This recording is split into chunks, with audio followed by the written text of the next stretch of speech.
Friends మేము మిషన్కి వచ్చాము.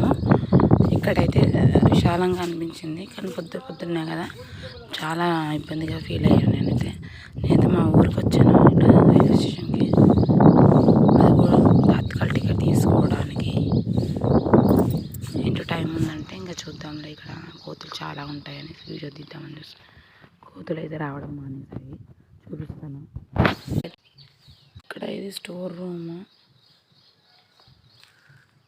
ఇంకా ఇక్కడ ఏం లేదు, ఇంకా ఓపెన్ చేయలేదు.